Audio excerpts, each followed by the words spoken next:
Hey there. Ready to really shake things up? We're diving deep into Zero to One today by Peter Thiel.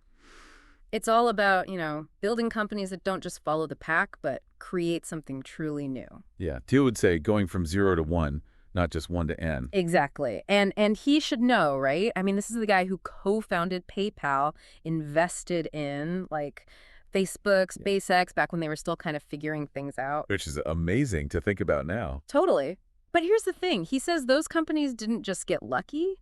They succeeded because they understood some like fundamental truths about innovation, about value creation, stuff that most people just completely miss. It's like they had a secret decoder ring for the future of business. Okay, so let's crack the code then. He says the goal isn't to compete, it's to like escape competition. What does that even mean? It's not like you can just, I don't know, snap your fingers and make your competitors disappear.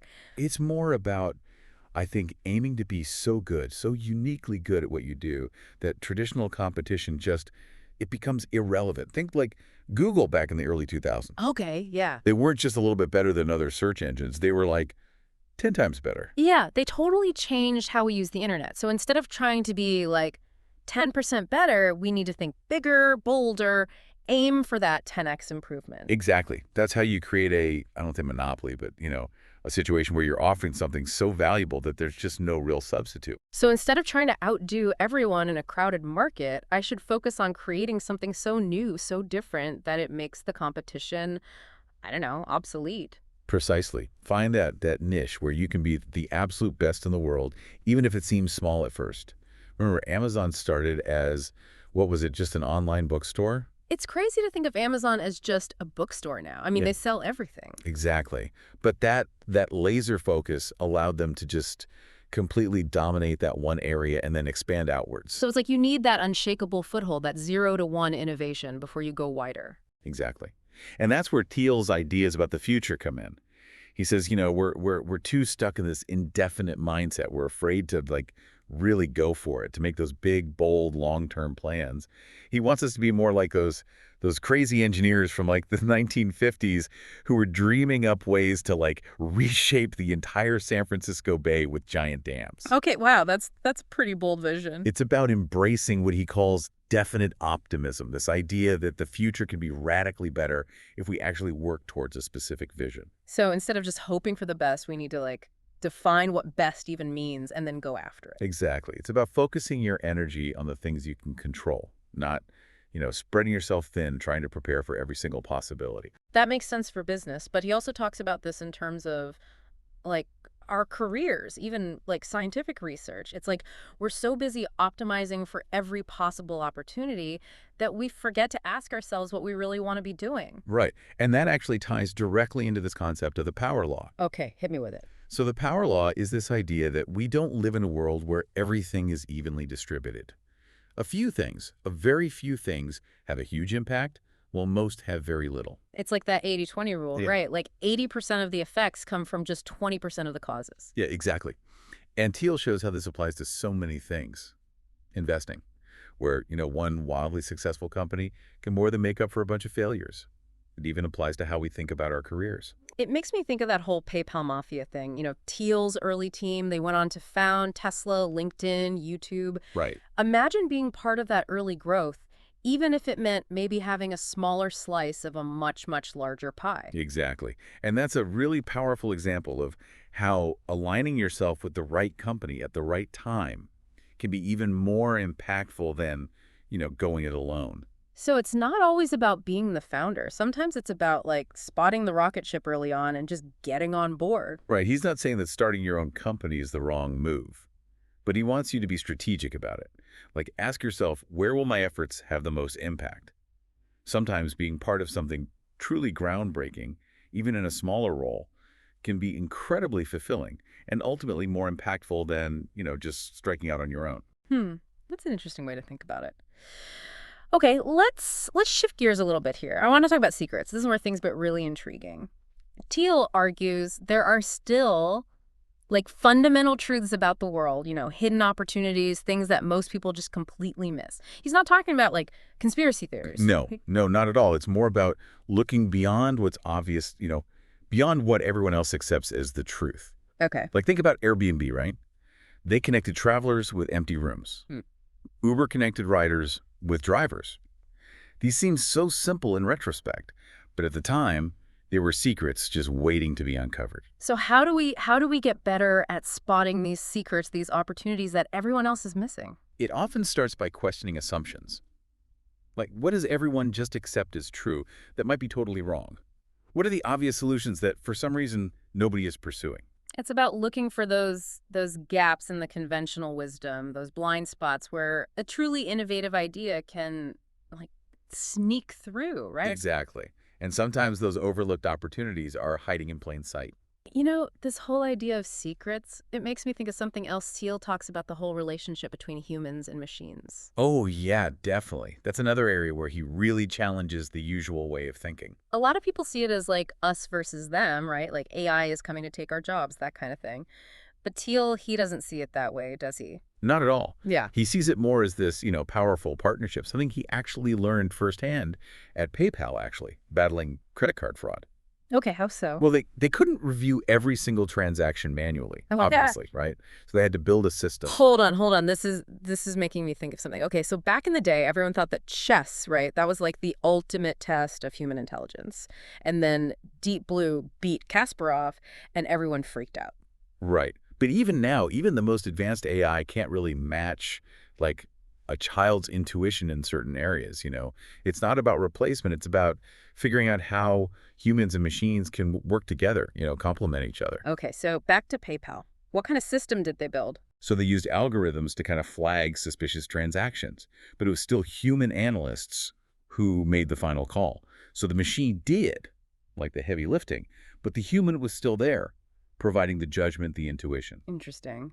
A powerful combination. It's like the machines help us see the patterns we might miss, but we get to decide what those patterns actually mean, what to do about them. That feels a lot less scary than, the whole robots taking over scenario. Exactly. And it's not even just about making the existing processes more efficient. This whole human-computer synergy, it's also key to unlocking completely new possibilities. Okay, so instead of being afraid of the robots, we should be looking for ways to like work with them. Exactly.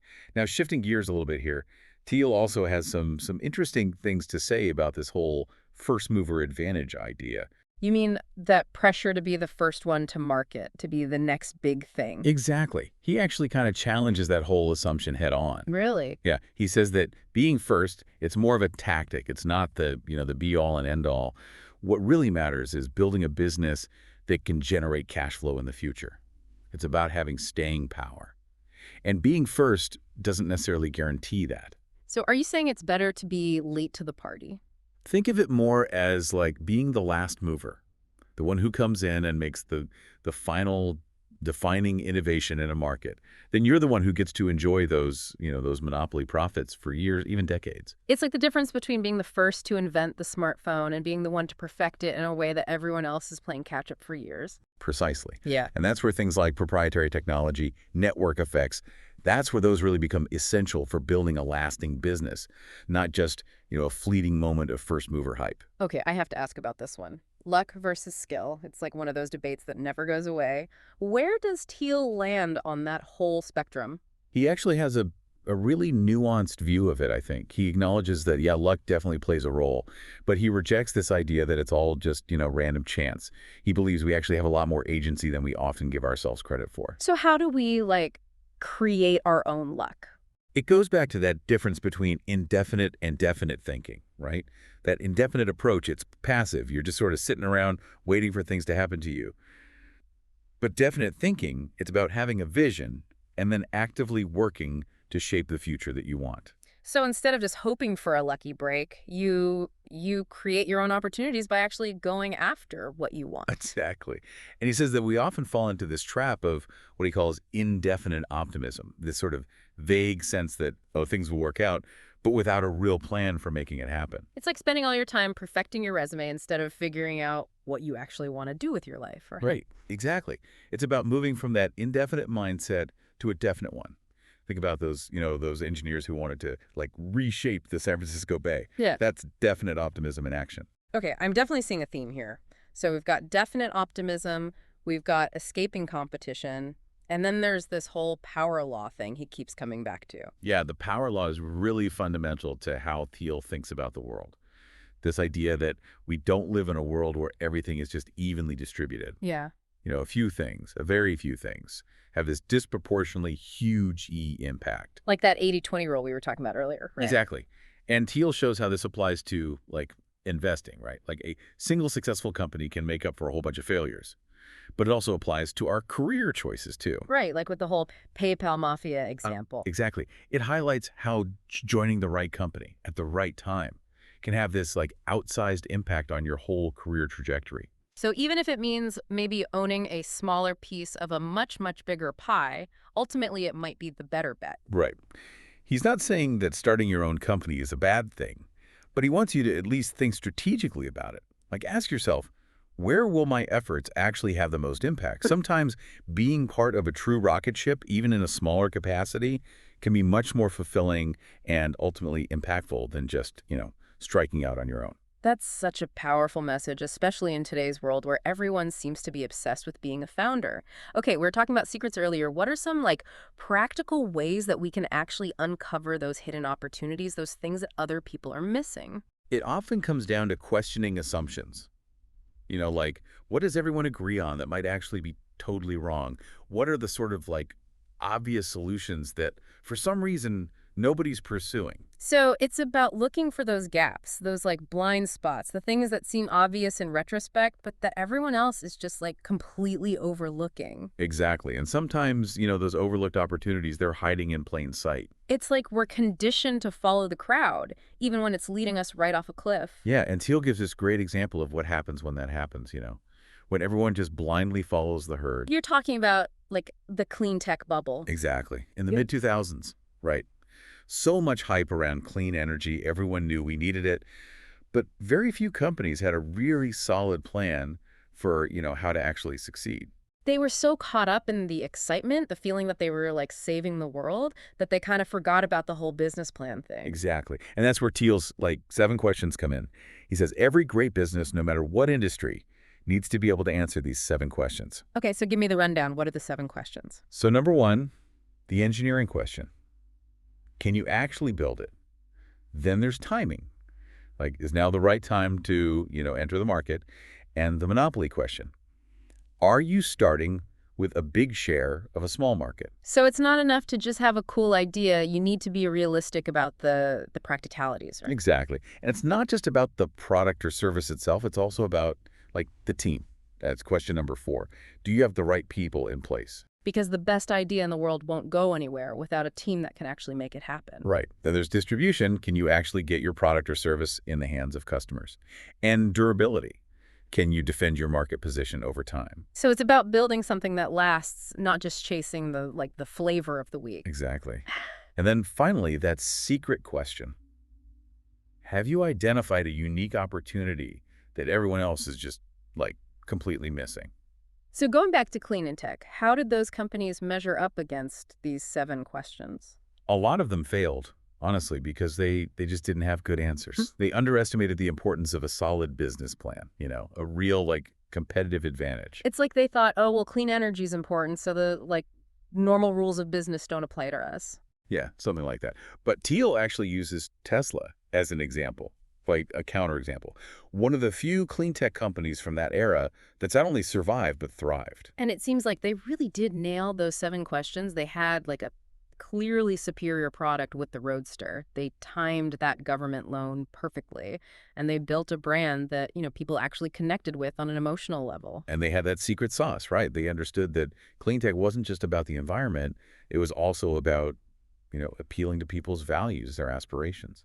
So it sounds like Thiel is saying that we need to move beyond this vague sense of indefinite optimism and really embrace a more concrete, action-oriented approach. He calls it definite optimism. It's about believing that the future can be better, but only if we have the courage to actually go out and make it better. So it's about identifying those hidden truths, asking those tough questions, and then actually getting to work building the future that we want to see. It's about going from 0 to 1. Love it. And with that, we've reached the end of our deep dive into 0 to 1. What's the one big takeaway you want our listeners to walk away with today? I think For me, it's that each of us has the potential to create something truly new and valuable in this world. But it starts by questioning assumptions, embracing that definite optimism, and, really internalizing this idea that we are not just passengers on this ride, right? We're the drivers. We get to choose where we're going, chart our own course. Precisely. And on that note, we'll leave you with this final thought. If every truly great company is a conspiracy to change the world, what secret will your company be built around?